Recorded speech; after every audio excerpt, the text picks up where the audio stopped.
Bonjour à tous et bienvenue dans ce 10e épisode du Point Littérature. Aujourd'hui, pour fêter l'épisode 10, on va faire la liste des 10 livres oubliés de notre enfance. On va s'intéresser aux livres jeunesse que l'on a au fil du temps intégrés, voire même oubliés, et qui pourtant ont fait les adultes que nous sommes aujourd'hui. Je sais pas si c'est une très bonne nouvelle. Vous avez forcément un livre en tête qui a marqué votre enfance. Et si je vous remonte la couverture d'un de ces livres, vous me direz « Ah mais oui !» Des histoires de dragons, de princesses, de trolls ou encore de chiens bleus. Il y en a pour tous les goûts. Et on peut se demander si les auteurs de l'époque ne buvaient pas autre chose que de la tisane. On aurait tendance à croire que les livres que nous avons lus durant notre enfance datent de cette époque-là. Il n'en fut rien, mes petits mammifères. La plupart des livres que je vais vous présenter maintenant datent non pas de notre génération, non pas de la génération de nos grands frères et grandes sœurs, peut-être pour la plupart de la génération de nos parents et bel et bien de la génération de nos grands-parents. On a juste été berné par de très belles rééditions, très quali. Et c'est parti pour vous présenter la liste des 10 livres oubliés de notre enfance.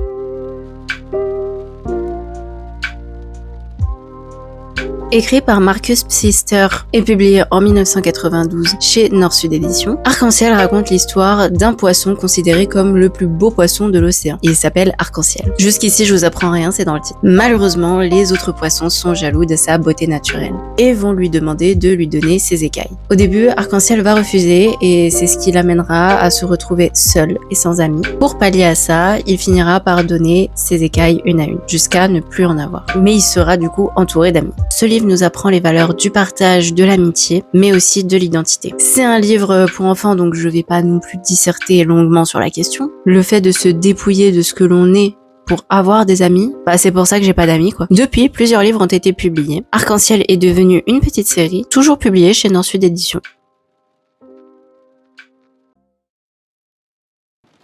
Roule Galette est connu car issu des albums du Père Castor. Publié en 1950 chez Flammarion, j'ai besoin d'appuyer sur 1950, cet album a été écrit par Nada Caputo et illustré par Pierre Belvès. C'est l'histoire d'une galette sortant tout juste du four. Visiblement, elle s'ennuie un petit peu. Elle va donc prendre la décision de rouler loin de chez elle. Oui, on parle bien de la galette. Sur son chemin, elle croise plein de petits personnages qui essayent de la manger. Mais elle réussit toujours à s'enfuir en chantant une chanson. Sauf un, le renard. Il va utiliser de sa ruse pour déjouer sa chanson, la flatter, l'amadouer, pour après la croquer. Roule Galette, c'est l'histoire d'un beau parleur, charmeur, dont la galette finit par ne plus se méfier, à force d'entendre des belles paroles. Je me souviens que c'était un des albums qui m'avait le plus marqué à l'époque. Déjà parce que la galette, la bouffe c'est la vie, et aussi parce que les dessins sont vraiment identifiables. Dans la série des livres qui donnent des crises d'épilepsie, nous avons Elmer. Très reconnaissable à sa couverture multicolore, publiée pour la première fois en 1968 en Angleterre, Elmer raconte l'histoire d'un éléphant à l'origine de toutes les couleurs, qui, pour s'intégrer à un groupe d'éléphants, va se peindre en gris. Après s'être fait une place au sein de ce troupeau, Elmer perdra ses couleurs, perdra du moins le gris qui le recouvre et retrouvera donc ses couleurs. Et ses amis sont heureux de découvrir le vrai Elmer. Publié en France pour la toute première fois chez Kaléidoscope en 1989, l'auteur David McKee a écrit en tout 41 ouvrages d'Elmer. Les rééditions ont principalement été réalisées par l'École des loisirs, c'est pour ça qu'ils l'ont fait. C'est les meilleurs, c'est pour ça. Écrit par Pierre Gripari, les contes de la rue Broca ont été publiés pour la première fois en 1967 aux éditions de la Table Ronde. L'histoire se déroule dans un cadre assez récurrent, dans l'épicerie de Papa Saïd, qu'il tient avec ses deux enfants Nadia et Bachir. Plusieurs personnages, dont plusieurs clients, interviennent pour raconter des histoires plus farfelues les unes que les autres. Et j'avoue que je les regarde encore aujourd'hui. Et oui, parce que ces contes ont également été adaptés en série télévisée.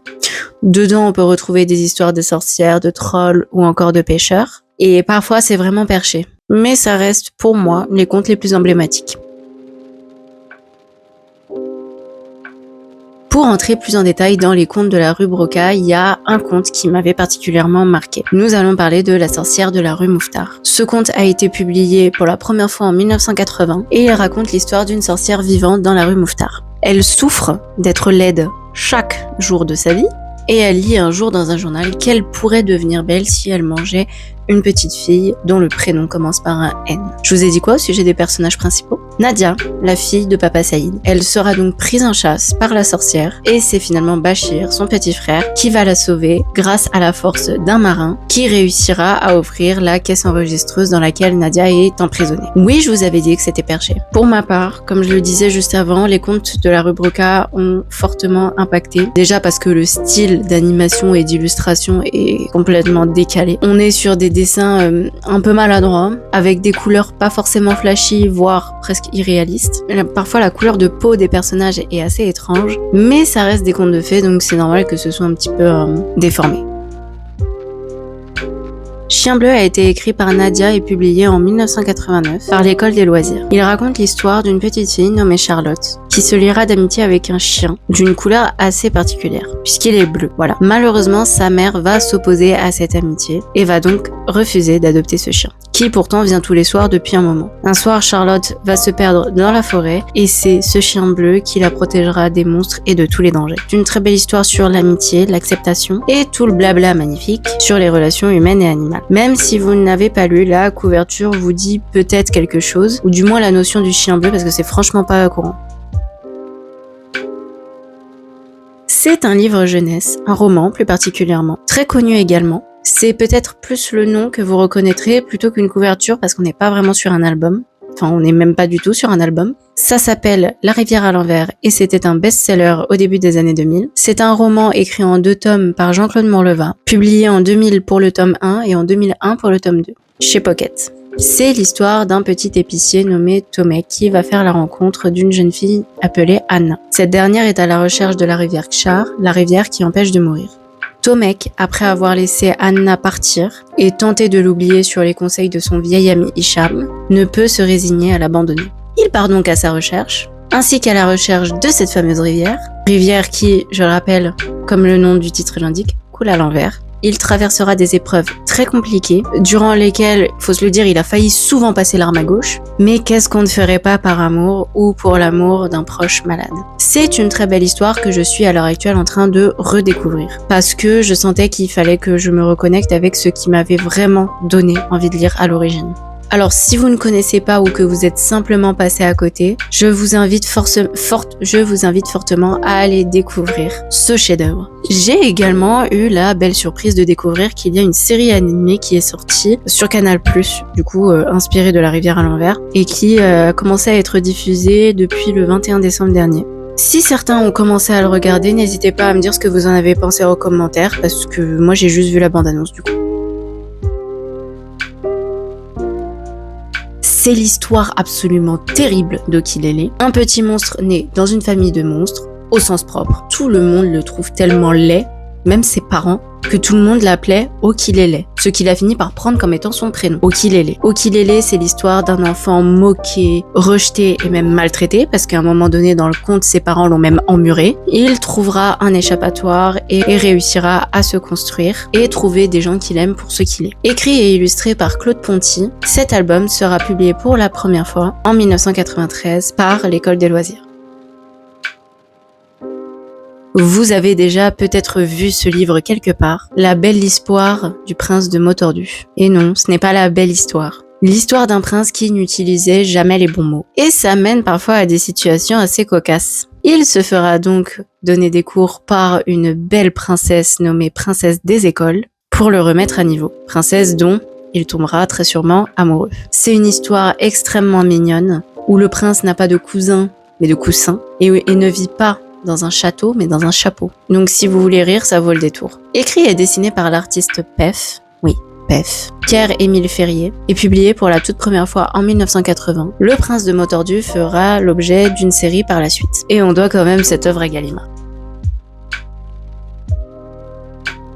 Cet ouvrage publié en 1989 sera publié toujours chez les Best of the Best, l'École des loisirs. Ça a été un franc succès durant les années 90. Loulou, c'est l'histoire d'une rencontre entre un lapin et un loup qui s'amusent à se faire peur mutuellement. Malheureusement, à force de se faire des frayeurs mutuellement, on finit par ne plus se faire confiance. Mais comment est-ce qu'ils vont réussir à rester amis? L'auteur et illustrateur Grégoire Solotareff a écrit plein d'autres livres au sein de l'École des loisirs. Vous trouverez plusieurs exemples et peut-être que certains vous seront familiers.